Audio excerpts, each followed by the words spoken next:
पहली बात आपकी पहले करते फिर दूसरी बात पे आते हैं।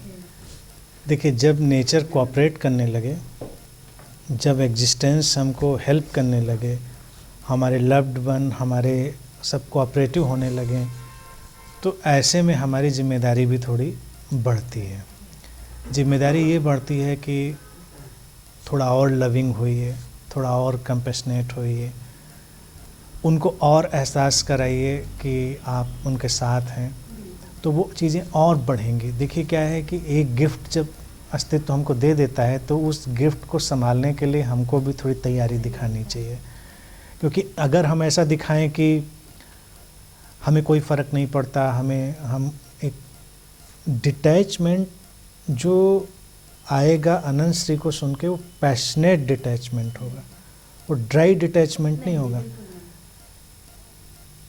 तो वो पैशन किसी भी चीज़ को करने का वो मेंटेन रखिए, लोगों से थोड़ा ज़्यादा प्यार जताइए, करिए। It is not acting, acting नहीं है। एक्टिंग थोड़ी भी है तो भी चलता है, कोई फ़र्क नहीं पड़ता, लेकिन ये है कि रियल सेंस में बैठिए, थोड़ा वक्त बिताइए साथ में, तो आपके लव्ड वन को भी आपको ज़्यादा समझने का मौका मिलेगा।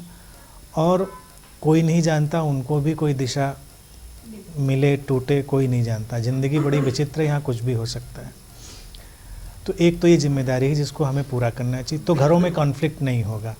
जो घरों में कॉन्फ्लिक्ट होता है, कभी कभी मुझे लगता है कि जब हमको कुछ मिलता है तो हम इतने जोश में आकर थोड़ा इग्नोर करने लगते हैं चीज़ों को, और वो ना करके बाकी अपनी ऑथेंटिक चीज़ से।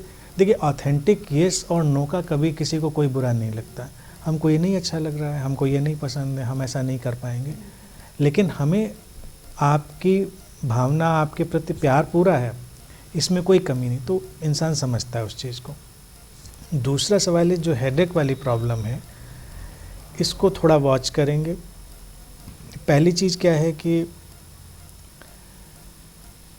एटमॉस्फेयर चेंज होने से जो एक नॉन एक्सेप्टेंस कहीं थोड़ी सी है, वो अभी थ्रेड है। एक तो देखिए, नॉन डूअर की चीज़ हाईलाइट हो गई, उसकी चीज़ पकड़ में आई, डिसेंट हुई, वो काम कर रही है, लेकिन फिर भी किसी सटल प्लेन पे जो सिचुएशन आपको बहुत फेवरेबल या उस हिसाब से नहीं लग रही है, उसकी उतनी एक्सेप्टेंस नहीं है, कहीं उसमें अटकाव है।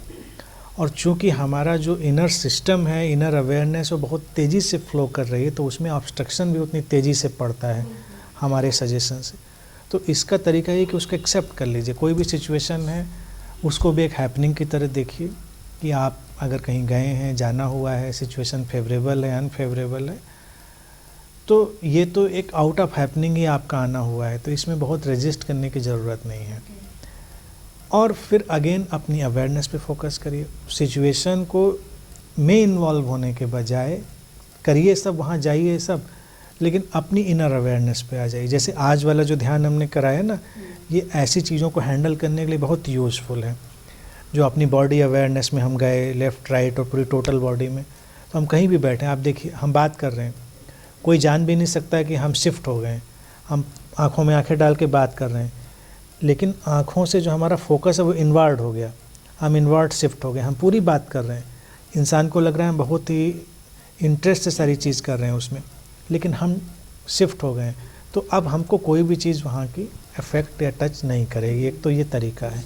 दूसरा, एक्सेप्टेंस ले आइए, उसमें कॉन्फ्लिक्ट नहीं लाइए, क्या अच्छा है क्या बुरा है, जैसा है वैसा है, तो एक सेटलमेंट हो जाएगा। हेडेक बहुत ज़्यादा मौक़ों पर हमारे साइकोलॉजिकल रेजिस्टेंस की वजह से होता है, तो वो एक बार उसको समझ के रिमूव कर देंगे और शिफ्ट होने का प्रोसेस सीख लेंगे, फिर वो भी नेचुरल हो जाएगा। फिर ये शिफ्ट होने की ज़रूरत भी नहीं रहेगी, आप एक फ़्लो में जा रहे हैं।